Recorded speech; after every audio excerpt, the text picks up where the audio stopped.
Now that I have handles working, I've been enjoying my giant mug, but this mug really is giant. It's about 700 milliliters or almost 24 ounces. And that might not be everyone's cup of tea or coffee or other beverage. So let's go ahead and design a more reasonable size mug. Hi, I'm Kent. In this video, I'm going to go ahead and use Shapecast to design a new mug form. I had designed this form a good while ago and I'd always intended to put handles on it, and now that I have handles, I've really been enjoying it. However, it is very large, as I mentioned.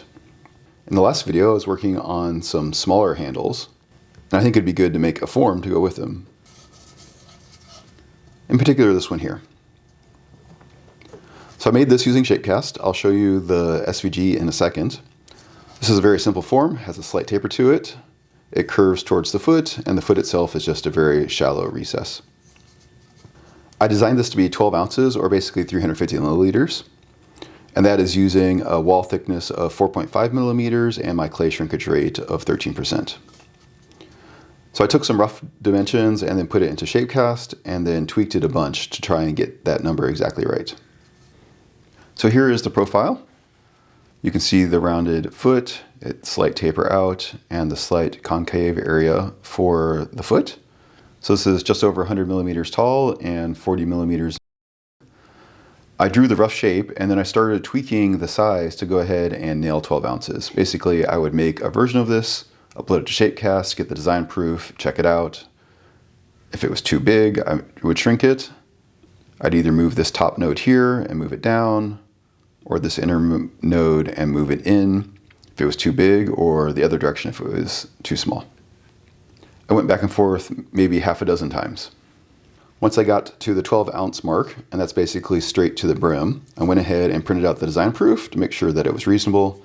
Sometimes things are deceptive on the computer screen. I found it very useful to go ahead and hold this. So I've got pretty big hands. I can hold it nice and easily. I have my handle forms. I think both of them will work pretty well for this shape.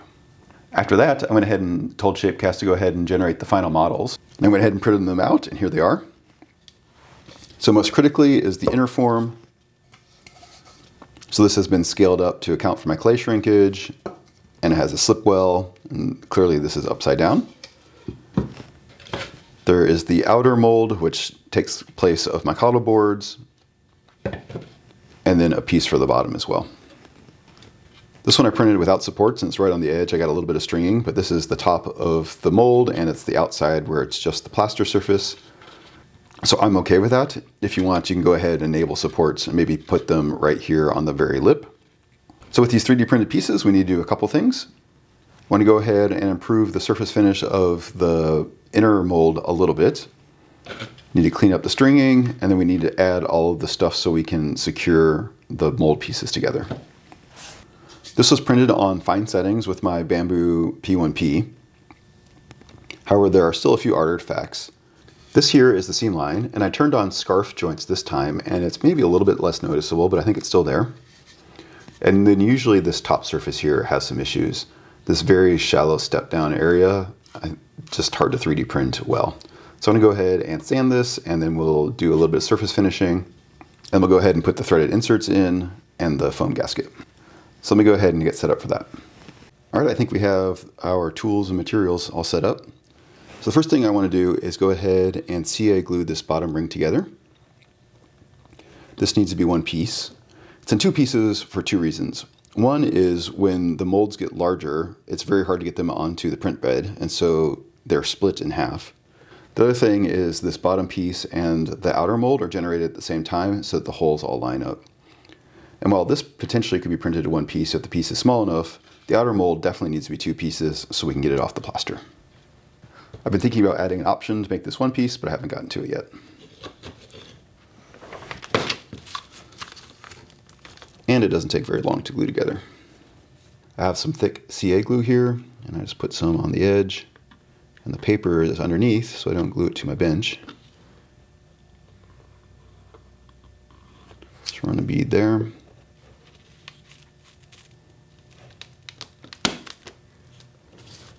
Make sure it's all aligned and flat.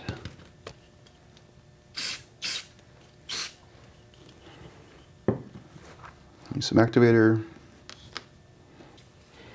And I'll usually do another bead on top just to reinforce it.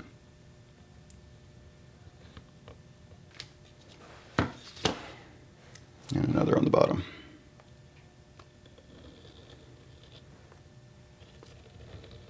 Alright, that's it for the CA glue. Next we can clean up the 3D print here. Let's go ahead and snip off these strings. The slicer actually thought I could print this okay, so that's why I didn't put supports on it as well. And my soldering iron has now had a chance to heat up, so we can start putting in the threaded inserts. I've got it set for maybe 225C. You just want it warm enough to melt the PLA. And I didn't bother removing all of the support material. This is printed with the organic tree supports. But this is the inside of the mold, so it doesn't really matter. Let's grab a threaded insert.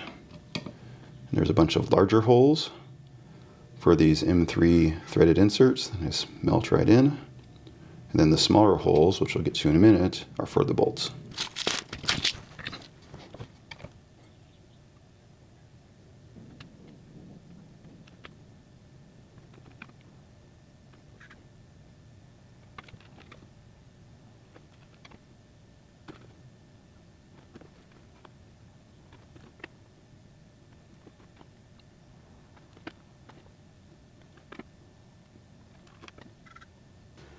There we go, all the inserts are in, all across the bottom here in the large holes and up one side. These holes over here are for bolts. Same. And the bottom holes are just for bolts. And then we put some threaded inserts into the inner mold as well. And this is why I use paper, so I got a little bit of CA glue that leaked.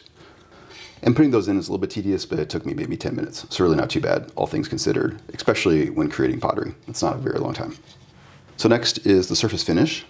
You can use these straight off the printer. I've done that before. By the time you transfer this into plaster and then into clay and then fire it and glaze it and fire it again, most of the artifacts have basically disappeared. However, since this is the master, we might as well put a little bit more attention into it since it will be copied into the plaster.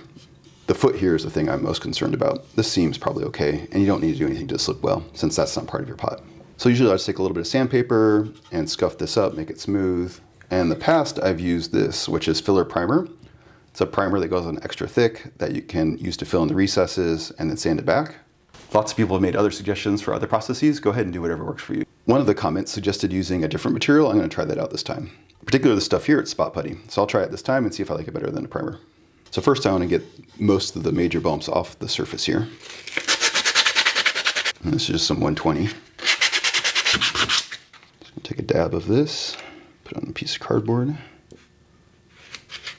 I suspect you can use a tool, but I'm going to use this tool here. So I'm just going to smear it on with my finger.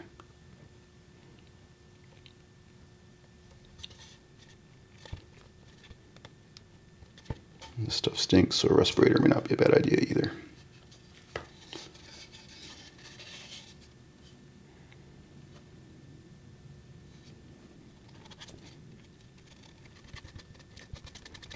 All right, nice thin coat. We'll go ahead and let that cure, and we'll come back and probably do a light sanding and see how we are.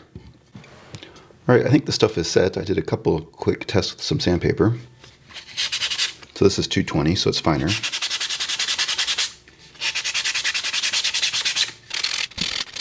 All right, there we go. Seems to be dusted off pretty well, but that sanded nice and easy. I think it probably is easier than the primer filler. Always great to have suggestions from you guys. So let me go ahead and dust this off really well. The next step is to apply this. It's a neoprene gasket. It has a sticky side. Basically put this down around the edge of the mold, which will create a plaster tight seal. Unfortunately, just bolting things together with the bolts doesn't make it plaster disaster resistant. The plaster still manages to leak through. So we want to hold the neoprene gasket back away from the plaster side. So for the inner mold here, that's on this side. But before I do that, I want to mark where the inserts are because they're hard to see once the gasket's down.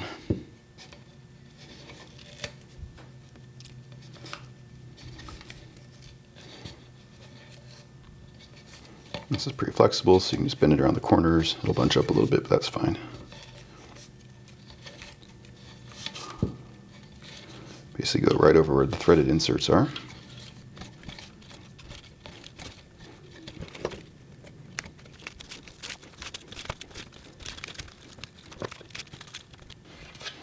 here we go down around the bottom and back up.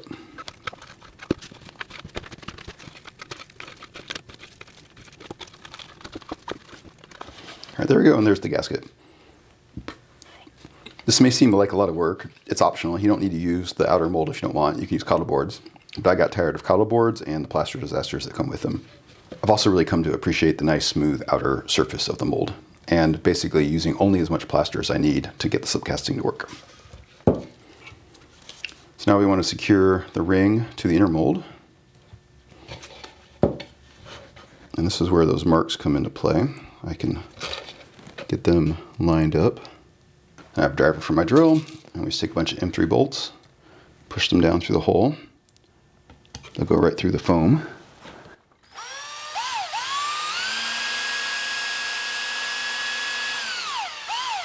You might need to wiggle it around to get it to bite, but you can feel when it does. And you don't want to over tighten it and crack the PLA. There are the first two, now it's aligned. Now we can just go around.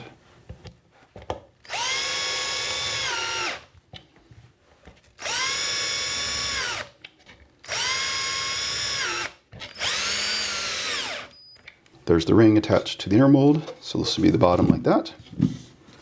Now I can attach these two pieces together.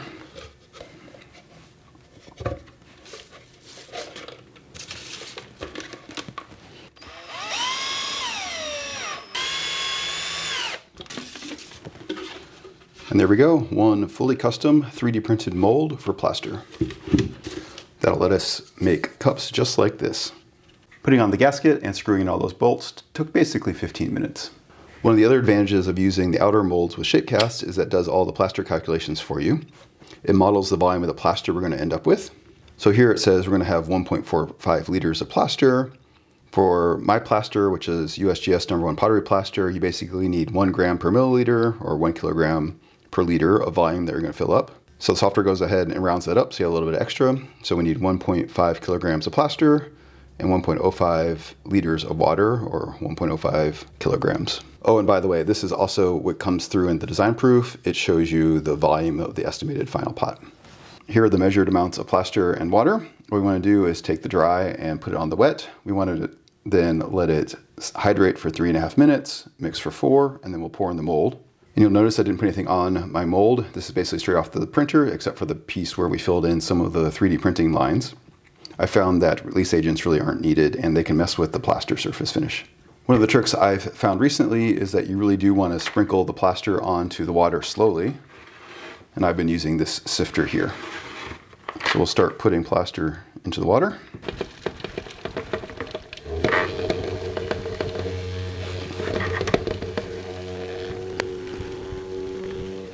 All the plaster's in now. Let it sit for 3.5 minutes.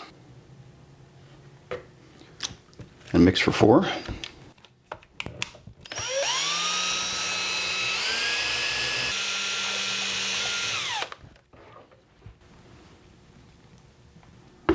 All right, I pour it in. Try and do a nice, long, thin stream.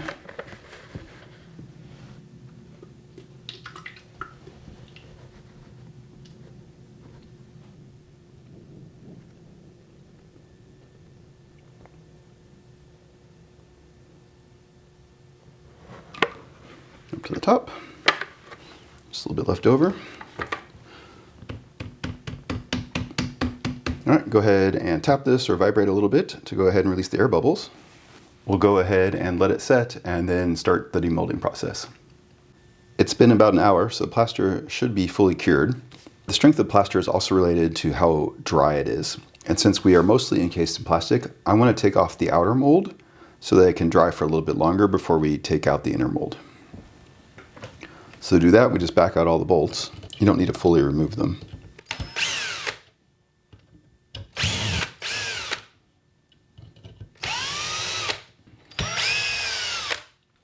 I usually miss 1 or 2 by a little bit.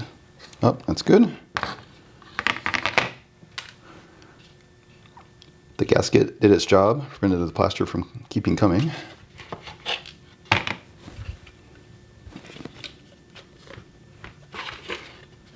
Perfect.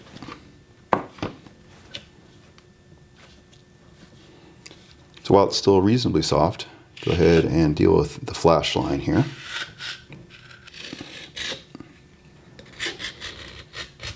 And the bottom where we poured it in. All right, there we go, some initial cleanup. We'll go ahead and let this cure for a while longer before we take out the inner mold. It's been another hour or so. Let's see if we can get the inner mold out. Often this is stuck pretty well. So I have my frozen mixture of isopropyl alcohol and water here. This stays liquid at freezer temperatures. So I'll pour it in, and what will happen is the PLA will shrink a little bit because it gets cold.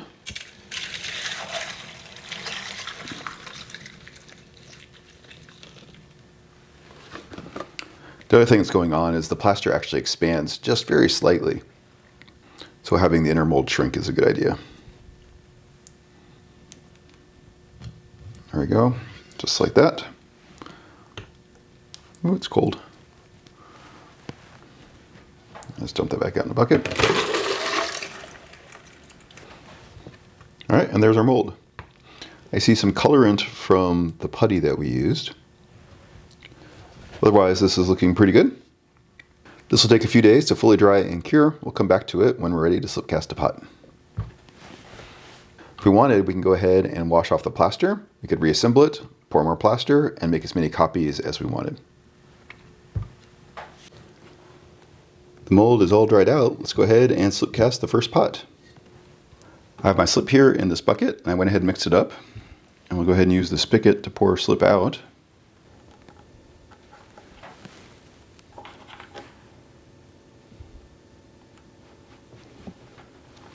And then all the way into the slip well.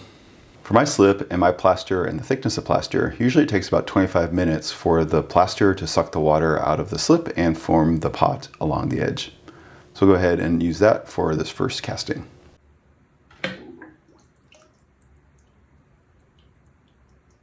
All right, I just dumped out the slip. I'll go ahead and flip this upside down and let it drain the rest of the way. And then usually it takes about half an hour for the clay to firm up a little bit to the point where we can demold it.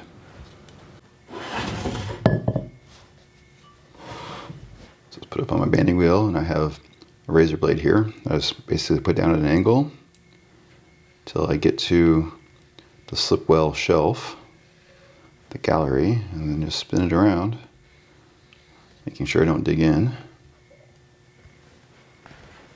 And just like that, take off the excess clay. Now, how do we get these out of here? I've been using pieces of cardboard that are cut small enough to fit inside the slip well. So that's one I already had for another form. And then straight out like that. Picked up a little bit of the colorant from the plaster from the mold. Otherwise, this is looking pretty good. All right, I think this would look good as a tumbler, but I think it'll look even better as a mug. Let's do that one more time, only add a handle. So here's the handle mold I made in my last video. And our new mold has dried out again. So let's cast both a pot and the handle together. And if you're curious, this is the 75mm tall handle I have on Shapecast. So basically take this and put it together.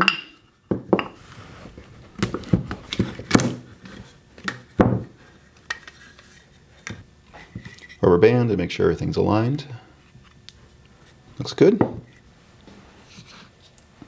And pour in some freshly mixed up slip all the way up into the top of the spruce.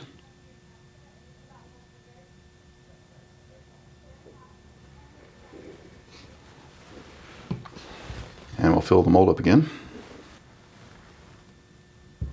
And let's come back when it's time to demold everything and attach the handle.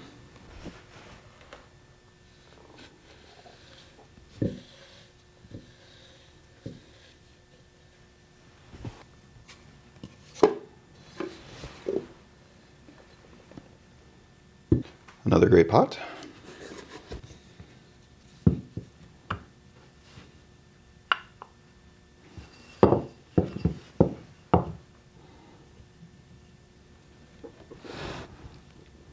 And a handle.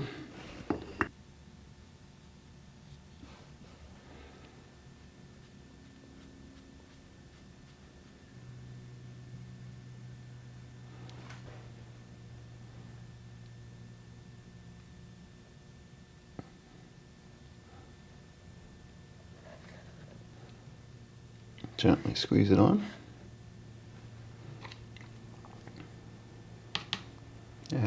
or slip. From one tumbler into one mug. And here's the first one we did. Went ahead and sponged it up a little bit and it's looking good. This one here I'll cover and let it slowly dry out. And here's our form bone dry, both as a tumbler and then as the intended mug. I think this handle fits this form pretty well. Obviously it'll shrink a little bit more and it's delicate at the moment, but I think that gets the idea across. And so just like that, we started with a design concept, printed it out, make sure we liked it. From there, Shapecast created our parts that we 3D printed. We turned that into our plaster mold to make our pot. And then we used the Shapecast handle mold to also slip cast the handle, which we then attached. I'll go ahead and put this form up on the Shapecast website if you want to go ahead and try it out. And the handles are there as well. I hope you found that interesting. If you have any questions or comments, let me know. Thanks.